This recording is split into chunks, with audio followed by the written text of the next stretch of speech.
So before speaking about the first habit, I want to bring to your attention a new mindset. So before I read this book, I never really had this super awesome outlook on life, and in fact, it changed my thinking forever. So when you're in any situation in life, you can choose to be reactive or proactive. But the basic idea is that by choosing to be proactive, you choose to increase your circle of influence. You see, there are things that you can control and there are things you can't directly control, such as the weather, where you were born, or your personal decisions of your boss. Things that you can control include how you react to it. This is really the only thing you can control in life. If you react without thinking, or you say a harsh word to your friend, or you drink all night and live in self-indulgence after a long day, or you just become depressed when the weather is gloomy, you are becoming a reactive person. You let the environment control you, and you're simply a person reacting to stimuli. When you are reactive, you focus on things you cannot control. For example, you may have been born into a socioeconomic lower or middle class family. You may have been born into an abusive family. You may even been diagnosed with a terrible illness. But focusing on it will not change it. You know what you can control? This is the secret to being proactive, and in turn becoming an effective person. You can control your work ethic.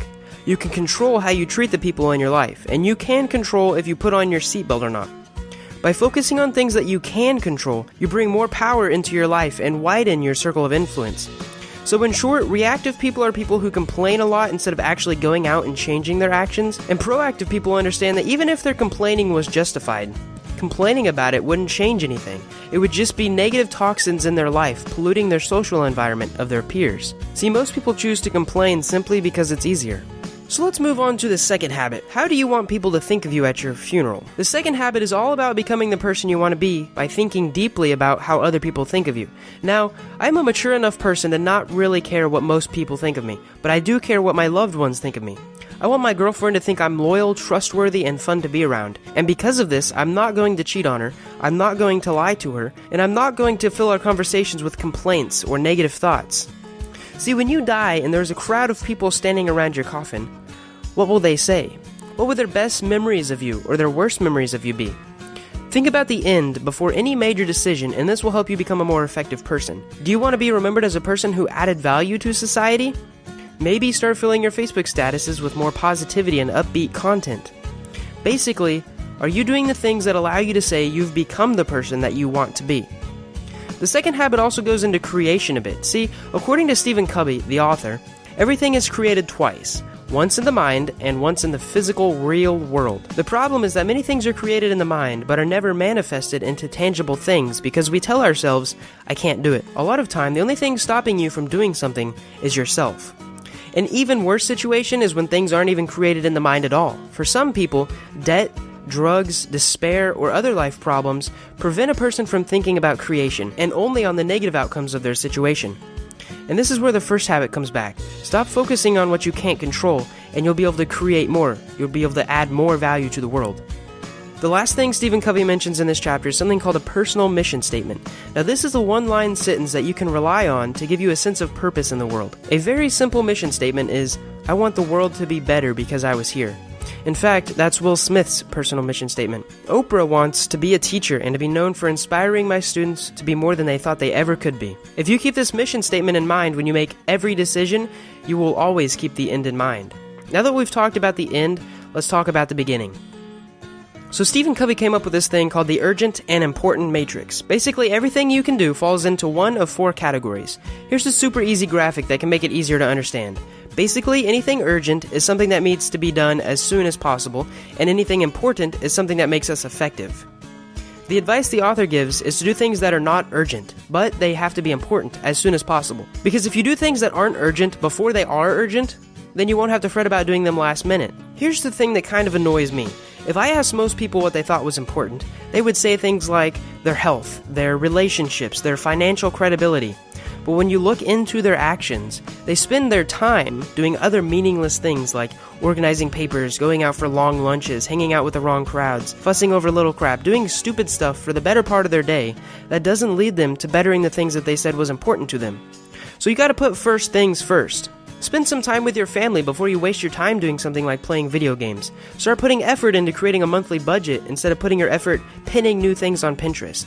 Go and work out first before watching that new episode. The problem here is something psychologists call cognitive dissonance, and it's when the things you say are most important to you aren't the same things that you're spending most of your time on. In fact, some psychologists say that this is unhealthy. The disconnect between what we say we will do and what we actually do is terrible, and I think working on this would improve a lot of our lives.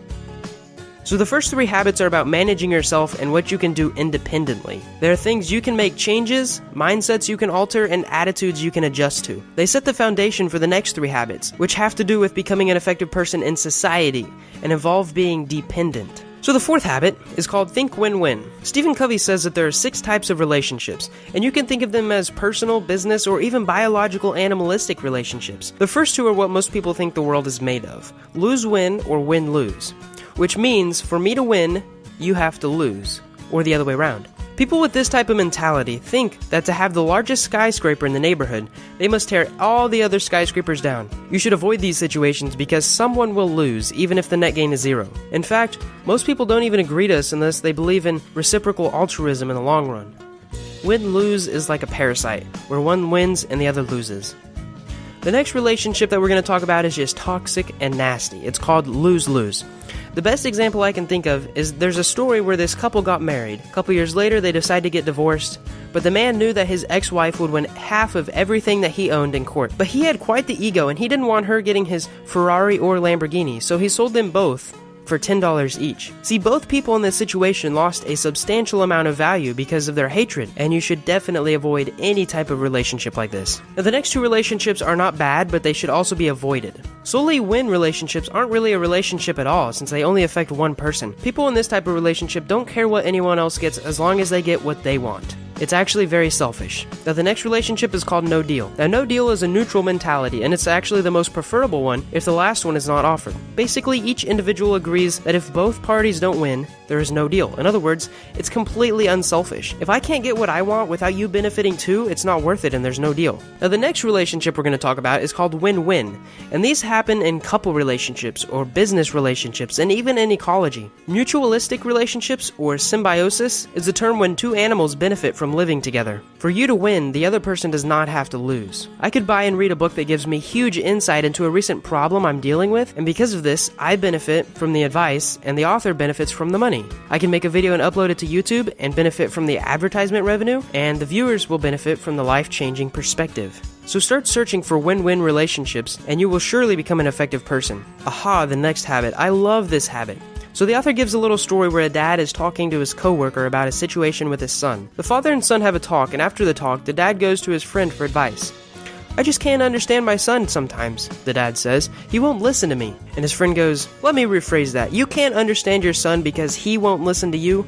Says the friend, "I thought to understand another person, you have to listen to them." Honestly, when I read this little story, I actually got goosebumps, but the author is so right. How many times do we get mad at another person because they don't think the way that we think, but we haven't even tried to hear their side of the story first? We see the world through our eyes. Even from a baby, we are born egotistical, and understanding others' views does not come natural.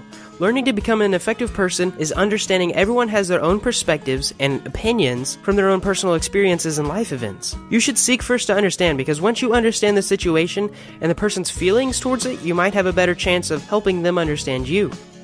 So this is a little technical, but I want to get into the 5 levels of listening that Covey covers. The first is called ignoring, and it's just downright rude. So the second level is the kind of level my sister talks to my mom. It's called pretending. Yeah, right. You're at least responding to the person. The third level is called selective hearing. We only hear certain parts of the conversation, usually only the parts that benefit us. And it's really easy to do this with someone who talks a lot, or a preschool child. Another level up is called attentive listening, which is not necessarily listening to the content, but rather the way the words are being spoken. And you focus on the energy. If you listen to a motivational speaker in another language and you actually get motivated, that's called attentive listening. The last type of listening we hardly ever experience, and it's called empathic listening. This type of listening is the listening with the intent to understand. You will get inside the other person's frame of thinking and understand them better. And it's not just the words they say or how they're saying them either. We give them all of our attention, including paying attention to their body language and paying attention to their feelings. This is very powerful because it gives you accurate data to work with, to understand their thoughts, feelings, and motives instead of you being a brick wall saying, "Conform to me." Another form of great advice Stephen gives is to diagnose before you prescribe, which basically means to understand before you give advice. One of the best ways to find more win-win situations is to understand what the other person wants and needs before you can find a way both of you can benefit. So the next habit is called synergize, and it took me a while to completely understand this, but it basically means the interaction of two or more parts to produce an outcome that is greater than the sum of their individual parts. So a very basic version of synergy comes from a teaching in physiology. So one part might be our heart, another might be your brain, and the third might be your stomach. Of course, these are very complex organs individually, but if they work together, they are extremely effective. Another example would be trees and squirrels. Separately, trees could reproduce by their nuts falling to the ground. Please refrain from commenting about this, but unless there's a really strong wind, they won't spread very quickly. On the other hand, squirrels could live without trees, but they would have to live in bushes and eat only berries. But they might struggle hibernating and eating food in the winter. Together though, the squirrels get protections in the trees, as well as tons of nuts to eat. The trees get the benefit of getting their nuts spread across even more land. Together they achieve and grow more than if they were separate. And one last example would be drugs and alcohol. Now, the effect of sleeping medicine is intensified greatly when mixed with alcohol, and I do not suggest trying this on your own. And in fact, most doctors warn against it.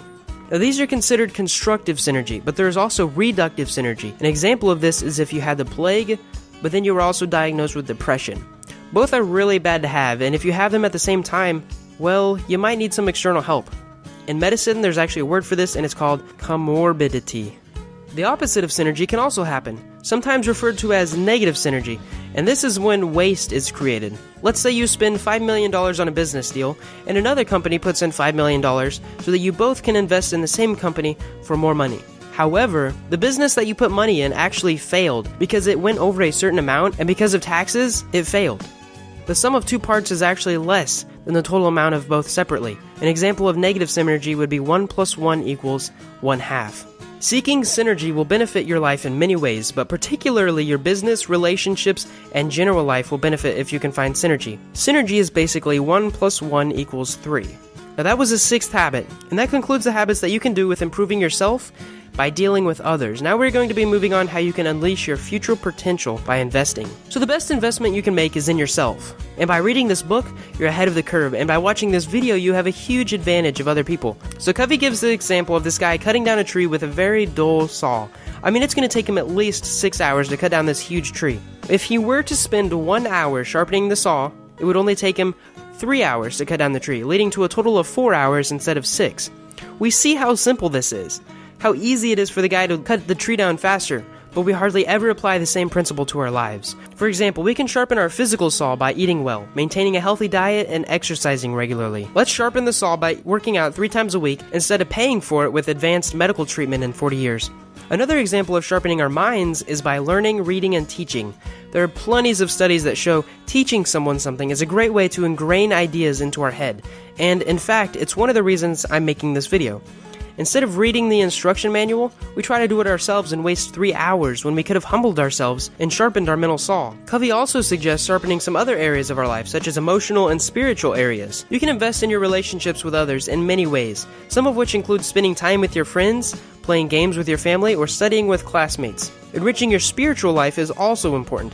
Whether you're religious or not, listening to music, engaging in creating art, and spending time in prayer or meditation will always add value to your life in the long run.